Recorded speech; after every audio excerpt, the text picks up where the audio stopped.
ခုတလောကျွန်တော်တို့မြန်မာနိုင်ငံဗီဇာကက်ကကျွန်တော် Play Store မှာငွေချေမဲ့ဆိုရင်တော့ငွေချေလို့မရဘူးเนาะထုံးစံတိုင်းပဲမြန်မာနိုင်ငံမှာကျွန်တော်တို့ဒီအများအပြည့်ကျွန်တော်တို့ UAB ဗီဇာကက်ကဒီ Play Store နဲ့ချိန်ပြီးငွေချေတဲ့အချိန်မှာငွေချေလို့မရဘူးเนาะဒါတော်တော်များများသိကြမယ်လို့ကျွန်တော်ထင်တယ်ဒါဆိုရင်ကျွန်တော်တို့ရဲ့မြန်မာနိုင်ငံဗီဇာကက်ကတွေကနောက်ဆုံးသုံးစားလို့မရတော့ဘူးလားဆိုတော့ကျွန်တော်မေးစရာလေးရှိလာတယ်ပေါ့เนาะဒါပေမဲ့ကျွန်တော်ဒီနေ့ဗီဒီယိုမှာတော့အဲ့ဒီနီးလန်ကိုကျွန်တော်ဘယ်လိုမျိုးဖြည့်ရှင်းရမလဲငွေချေလို့ရအောင်ကျွန်တော်ဘယ်လိုမျိုးလုပ်ရမလဲဆိုတော့ကိုဒီနေ့ဗီဒီယိုမှာကျွန်တော်ပြောပြပြီးတော့မှာပဲဖြစ်ပါတယ်ထုံးစံတိုင်းပဲကျွန်တော်တို့စရချင်မယ်โอเคဒါဆိုရင်တော့ကျွန်တော်တို့ဒီမြန်မာနိုင်ငံထဲမှာရှိတဲ့တခြားဗီဇာကက် AR ဗီဇာကက်တို့တခြားဗီဇာကက်တို့ကရလားမရလားကျွန်တော်တို့မသိဘူးဒါပေမဲ့ဒီ UAB ကတော့လုံးဝမရဘူးเนาะဆိုတော့ကျွန်တော်တို့ဒီကောင်လေးကိုဖြည့်ရှင်းဖို့အတွက်ဆိုရင်တော့ကျွန်တော်ရေဦးစွန်းနေနေပေါ့เนาะ Play Store ထဲကိုကျွန်တော်တစ်ချက်သွားလိုက်မယ် Play Store ထဲတစ်ချက်သွားပြီးတော့ကိုကဒီကိုယ့်ရဲ့ဗီဇာကက်ကိုပေါ့เนาะဒီ Play Store ထဲမှာကျွန်တော်တစ်ချက်ချိတ်ထားတယ်ပေါ့เนาะအရင်ကတည်းကချိတ်ထားတယ်ရင်ကတည်းကချိတ်ထားတယ်ဆိုရင်တော့ကျွန်တော်တို့ဘာလုပ်ရမလဲဆိုတော့ဒီ Gmail ထဲမှာပဲကျွန်တော်တို့ကမ်မင်းပြောလုပ်ဖို့မလွယ်ဘူးပေါ့เนาะအဲ့ဒါကြောင့်မလို့ကျွန်တော်တို့ဘာလုပ်ရမလဲဆိုတော့ Gmail နောက်တစ်ခုလေးကျွန်တော်ပြောင်းရမယ်ပေါ့เนาะ Gmail နောက်တစ်ခုပြောင်းဖို့အတွက်ဆိုရင်တော့ကျွန်တော်တို့ဒီ profile လေးကိုကျွန်တော်တစ်ချက်နှိပ်လိုက်မယ် profile လေးကိုကျွန်တော်တစ်ချက်နှိပ်ပြီးတော့ဒီကများလေးကိုကျွန်တော်တစ်ချက်နှိပ်ပြီး visa ကက်နဲ့လုံးဝမချိတ်ထားတဲ့ Gmail ကိုပေါ့နော်ရွေးလိုက်မယ်ပေါ့နော်အဲ့လိုမျိုးနှိပ်ပြီးဆိုတော့ကျွန်တော်တို့က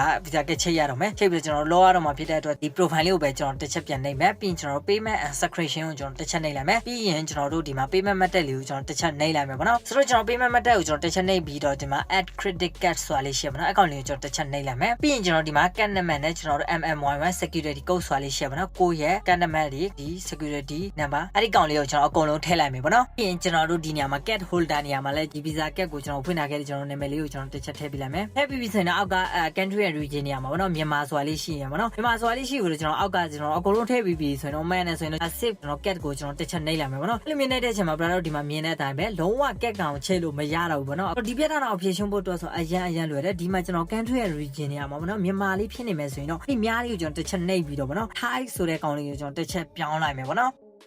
ဒါလေးပါပဲကျွန်တော်တို့ Thai ကိုကျွန်တော်တစ်ချက်ပြောင်းပြီးဆိုရင်တော့အားလုံးပြီးဆုံးသွားပြီပေါ့နော် Thai ကိုကျွန်တော်တစ်ချက်ပြောင်းပြီးဆိုတော့အောက်ကကျွန်တော် save card ကိုကျွန်တော်တစ်ချက်နှိပ်လိုက်မယ်ပေါ့နော်အဲ့လိုမျိုးကျွန်တော်တစ်ချက်နှိပ်လိုက်မယ်ဆိုရင်တော့ card ကလုံးဝချိတ်လို့ရသွားပြီ brother တို့ဒီမှာတစ်ချက်ကြည့်ပါ card ကလုံးဝချိတ်လို့ရသွားပြီပေါ့နော်မြန်မာနိုင်ငံ visa card တွေကမြန်မာ region မှာကျွန်တော်တို့ချိတ်လို့မရဘူးပေါ့နော်တော်တော်လေးကိုဟာတာတော့ဖြစ်နေပြီဒါဆိုရင်တော့ကျွန်တော်ဒီနေရာမှာကျွန်တော်တစ်ခုခုကိုငွေချေကြည့်မယ်ပေါ့နော်ရလားမရလားဆိုတာလေးကျွန်တော်တခါလေးပြသွားမယ်။ Okay ဒါဆိုရင်တော့ကျွန်တော်ဒီမှာပေါ့နော်ကျွန်တော် Telegram မှာပဲဖြစ်ဖြစ်တခြား application မှာပဲဖြစ်ဖြစ်ပေါ့နော်ကျွန်တော်ဒီမှာဥပမာကျွန်တော်ဒီ Telegram မှာကျွန်တော် Telegram Premium ဖြစ်ဖြစ် Telegram Star ဖြစ်ဖြစ်ကျွန်တော်ဝယ်မယ်ဆိုပါစို့ဒီမှာကျွန်တော်တစ်ချက်နှိပ်ပြီးတော့အဲ့လိုမျိုးလုပ်တဲ့အချိန်မှာပေါ့နော်ကို့မှာဒီ Gmail อ่ะပေါ့နော် Gmail อ่ะကိုယ့်ရဲ့ Play Store ထဲမှာ3-4ကောင်းရှိတယ်ဆိုရင်တော့ပေါ့နော်ဒီခုန Visa ကချိတ်ထားတဲ့ Gmail อ่ะမပေါ်လာဘူးဆိုရင်တော့ကျွန်တော်ဘာလုပ်ရမလဲပေါ့နော်ပြောင်းတဲ့နေရာလည်းဒီမှာမရှိဘူးပေါ့နော်ဒါဆိုရင်တော့ကျွန်တော်ဘယ်လိုမျိုးလုပ်ရမလဲပေါ့နော် Gmail ပြောင်းဖို့ကတော့ကျွန်တော် option ကတော့မရှိဘူးပေါ့နော် Play Store မှာ option ကတော့မရှိဘူးဒီမှာကတော့ကျွန်တော်တို့ပြောင်းလို့ရပြီမဲ့လဲကျွန်တော်ဒီအပေါ် profile နှိပ်ပြီးတော့ကျွန်တော်ပြောင်းလို့ရပြီမဲ့လဲပဲကျွန်တော်ဒီထဲမှာလာမပြောင်းရဘူးเนาะဒါဆိုရင်ကျွန်တော်ဘာလုပ်ရမလဲဆိုတော့အဲ့ဒီတခြား Gmail တွေကိုဒီဖုန်းထဲကနေကျွန်တော်ခဏလေးထုတ်ထားလိုက်ပါเนาะ remove လုပ်ထားလိုက်ပါ remove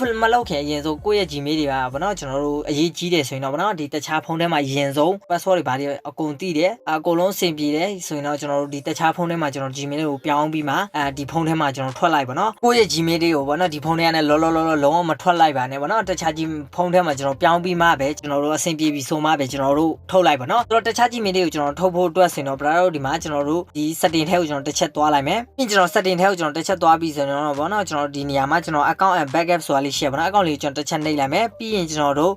့ဒီမှာကျွန်တော်တို့ manage account ဆိုတာလေးရှိရပါနော် account လေးကိုကျွန်တော်တစ်ချက်နှိပ်လိုက်မယ်ဆိုရင်တော့ကိုယ့်ရဲ့ Gmail တွေအများကြီးပေါ်လာပြီပေါ့နော်ဒါဆိုရင်တော့ကိုထုတ်ချင်တဲ့ Gmail ကိုပေါ့နော်ဥပမာကျွန်တော်တို့ဒီကောင်လေးထုတ်ချင်တယ်ဆိုရင်ဒီကောင်လေးကိုကျွန်တော်တစ်ချက်နှိပ်လိုက်မယ်ပြီးကျွန်တော် remove account လုပ်ပြီးတော့ကျွန်တော်တို့ထုတ်လိုက်မယ်ပေါ့နော် remove လုပ်ပြီးပြီဆိုရင်တော့ကျွန်တော်တို့ဒီခုနကကျွန်တော် visa ကချိတ်ထားတဲ့ Gmail ပဲကျွန်တော်ချန်ထားခဲ့ပါဒါဆိုရင်တော့ကျွန်တော်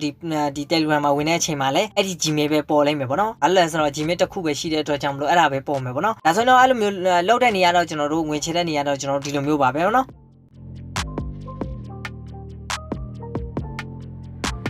်အဲ့ဆိုတော့ကျွန်တော်ဒီလောက်ပြောပြီးဆိုတော့ကျွန်တော်အားလုံးလည်းနားလဲလောက်မယ်လို့ကျွန်တော်ထင်တယ်ကျွန်တော် channel မှာလေးကျွန်တော်အခုမှအသိဆိုရင်ကျွန်တော် channel ကိုလည်း second ပေးခဲ့ဖို့လုံးဝမမေ့ပါနဲ့ဒီထဲမှာကျွန်တော် payback ကောင်ဖွင့်ပြီးတည်ချင်တဲ့လူပါတယ်ဆိုရင်တော့ကျွန်တော်အခုပြထားတဲ့ဒီ video လေးကိုတွားကြည့်လိုက်ပါကျွန်တော်တို့အမှပြန်စကြမယ်အားလုံးကျေးဇူးတင်ပါတယ်အားလုံး thanks for